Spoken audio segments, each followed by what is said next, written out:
Halo Sobat Denok Ayu semua, terima kasih karena masih setia menunggu video-video terbaru dari Denok Ayu Novel. Jangan pernah lupa ya untuk selalu subscribe, like, and comment, agar Denok semakin semangat upload videonya. Bab 868. Setelah mendengar kata-kata Chun Seng, Rao Si Buceng, seseorang dengan sedikit perubahan suasana hati, tidak bisa menahan diri untuk tidak melompat. Salah ingat. Apakah ini sesuatu yang berkesan? Chun Seng sepertinya telah memperhatikan tatapan tajam Buceng. Dia menundukkan kepalanya sedikit malu-malu dan tampak malu. Baru sekarang dia ingat bahwa ada wanita lain di dalam mobil selain Ye Qingmei. Pada saat ini, wanita muda yang ditahan melihat bahwa Buceng dan Chun Seng baru saja mendiskusikannya. Mereka sama sekali tidak menatapnya, dan tiba-tiba menjadi marah, dan sekali lagi mengangkat alis Ye Qing dengan pistol di tangannya, terlihat dingin. Melangkah maju dan berkata, "Aku berkata, jika kamu tidak ingin dia mati, hentikan saja untukku." Buceng menoleh dan melirik wanita muda dan Ye Qingmei yang tampak terkejut. Setelah berpikir sejenak, dia berhenti dan berkata kepada Ye Qingmei, "Jangan khawatir, tidak apa-apa." Ye Qing menggigit bibir dan mengangguk sedikit, matanya penuh kejutan dan kejutan, sepertinya Buceng dan Chun Seng tiba-tiba muncul. "Buang pisau dan pistol di tanganmu." Wanita muda itu berkata dengan dingin, matanya penuh cemburu. Meskipun Chun Seng lah yang menahan Zhang Yitang, dia merasa bahwa ancaman warisan bahkan lebih besar. Karena seluruh tubuh Buceng dibiarkan dengan aura yang kuat, rasanya seperti pedang yang tajam, tak tergoyahkan. Buceng sedikit mengernyit, tidak menolak, dan melemparkan kedua pisau dan pistol di tangannya ke tanah, tetapi pada saat yang sama berkata dengan dingin, "Aku menyarankan kamu untuk segera melepaskan Nona Ye, kalau begitu, kamu mungkin kurangi rasa sakit." Setelah mendengar ini, wanita muda itu memandang Buceng, dengan kewaspadaan berkedip di matanya, menahan Ye Qingmei kembali ke dinding di belakangnya, menatap Buceng dan Chun Seng tanpa berkedip, untuk mencegah mereka tiba-tiba bergerak. Saat ini, punggungnya adalah tembok tinggi, dan Ye Qingmei ada di depan. Bisa dikatakan sangat aman. Terlihat bahwa dia juga pembunuh yang sangat berpengalaman, dan kepalanya telah bersembunyi di balik kepala Ye Qingmei ketika dia berbicara. Zhang Yitang menelan ludahnya dan berkata dengan hati-hati, "Jika kamu ingin dia melepaskan Ye Qingmei, maka kamu dulu. Lepaskan aku dulu, dan berjanji untuk melepaskan kami." Sekarang Zhang Yitang tahu bahwa hidupnya penting, jadi dia berencana untuk mengubah hidupnya untuk yang lain, dan menggantikan dirinya dengan Ye Qingmei. "Ya, Anda membiarkan Tuan Muda Zhang dulu." Wanita muda itu berkata dengan dingin, "Saya akan mengembalikannya kepada Anda setelah Tuan Muda Zhang pergi dengan selamat." Jelas, wanita muda ini sangat setia, berencana menahan Ye Qingmei untuk tinggal sendiri, dan membiarkan Ye Qingmei pergi setelah Zhang Yitang aman. Ya, biarkan aku pergi dulu, orang-orang akan meninggalkanmu." Zhang Yitang memegang mulut harimau yang telah membengkak menjadi lobak, menggertakkan giginya dengan menyakitkan, dan berkata Chong Buceng, "Kubilang, cara terbaik adalah membiarkanmu pergi dengan jujur, agar penderitaanmu berkurang." Hari ini, Zhang Yitang tidak bisa pergi juga. Karena dia berani menculik kerabat He, maka kita harus membayar harga yang seharusnya.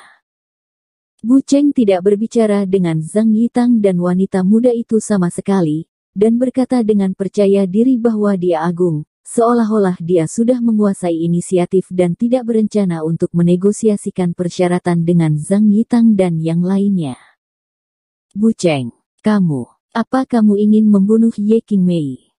Ketika Zhang Yitang mendengar Buceng berkata bahwa dia tidak bisa pergi, wajahnya menjadi pucat, dan suaranya yang bergetar berkata kepada Buceng, "Aku tidak bisa pergi, dan dia seharusnya tidak memikirkannya. Kamu harus tahu betapa pentingnya Ye Qingmei bagi He Jiarong. Karena kamu tahu bahwa Nona Ye sangat penting bagi Tuan He, maka kamu berani menculiknya, kamu benar-benar tidak sabar. Bu Cheng menatapnya dengan dingin dan berkata. Zhang Yitang menelan ludahnya, menggertakkan giginya dan berkata, jangan lupa, tangan kita sekarang memiliki sandera, dan situasinya adalah 1 lawan 1. Apa yang berani Anda lakukan kepada saya, orang-orang saya, akan lakukan terhadap Ye Qingmei. Tidak segera. Bu Cheng berkata dengan ringan. Maksud kamu apa? Zhang Yitang sedikit terkejut, dan kemudian bergegas mengajukan pertanyaan dengan sedikit kebingungan. Tapi Bu Cheng mengabaikannya dan melihat ke ujung jalan. Ekspresi Zhang Yitang berubah, dan dia mengikuti mata Bu Cheng dan tanpa sadar melihat ke ujung jalan, tapi saat ini, di jalan terpencil ini, kecuali salju, itu adalah salju, dan tidak ada seorang pun. Wanita muda yang memegang Ye Qingmei juga tertarik dengan tindakan Bu Cheng dan Zhang Yitang. Dia tanpa sadar menoleh untuk melihat ke arah yang dilihat Bu Cheng dan Zhang Yitang.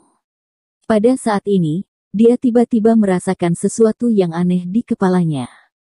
Dia buru-buru melihat ke atas, hanya untuk melihat bayangan hitam di atas kepalanya jatuh ke sisinya seperti kilat, dan salju di dinding jatuh.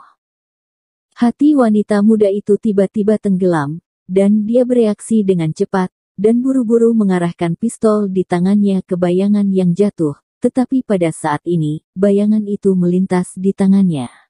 Wanita muda itu maju dan menarik pelatuk dan menemukan dirinya seluruh telapak tangannya tiba-tiba terpotong oleh kilatan cahaya dingin, dan bersama dengan pistol di tangannya, dia jatuh ke salju di samping dan berguling beberapa kali.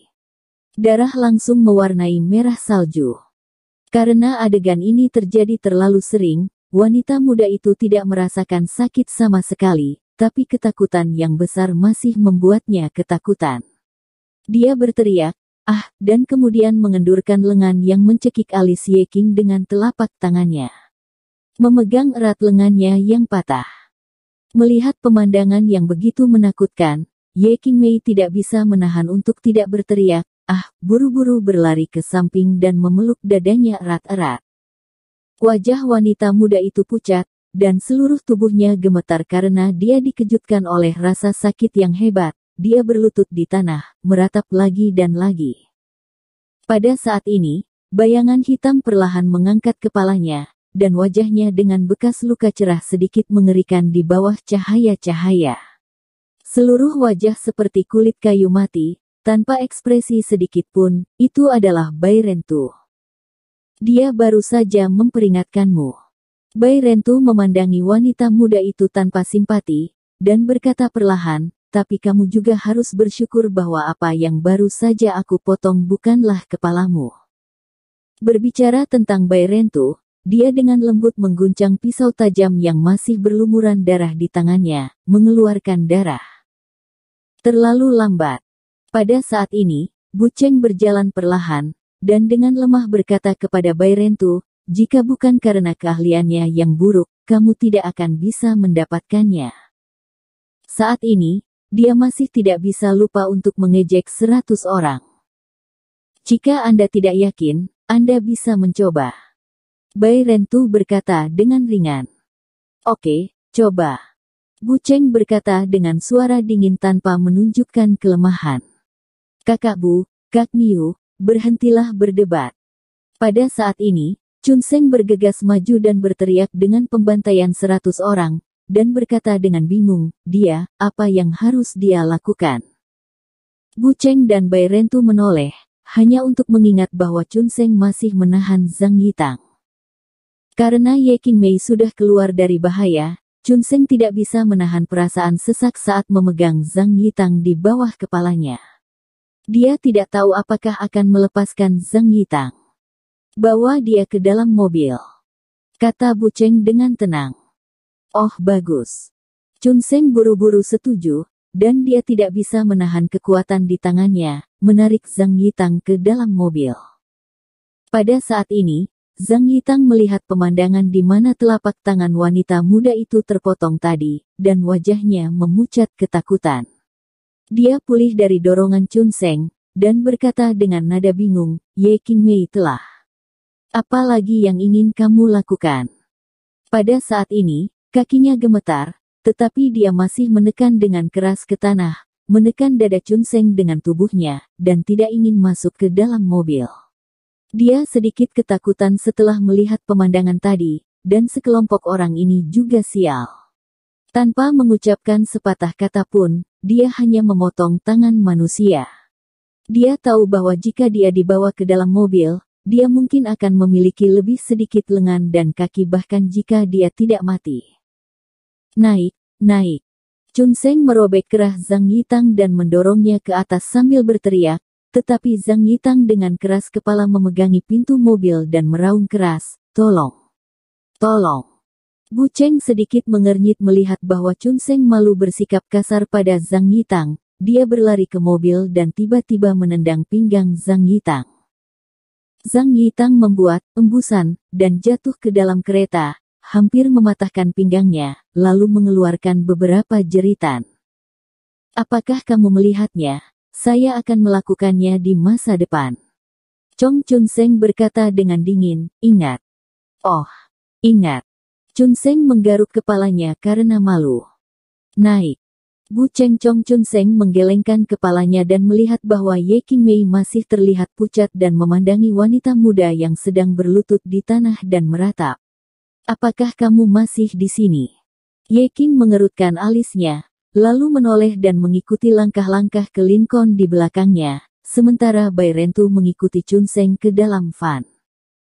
"Saudara Bu, bagaimana kamu dan Chun Seng tahu bahwa aku diculik?" Setelah masuk ke dalam mobil, Ye Qingmei bergegas bertanya dengan bingung.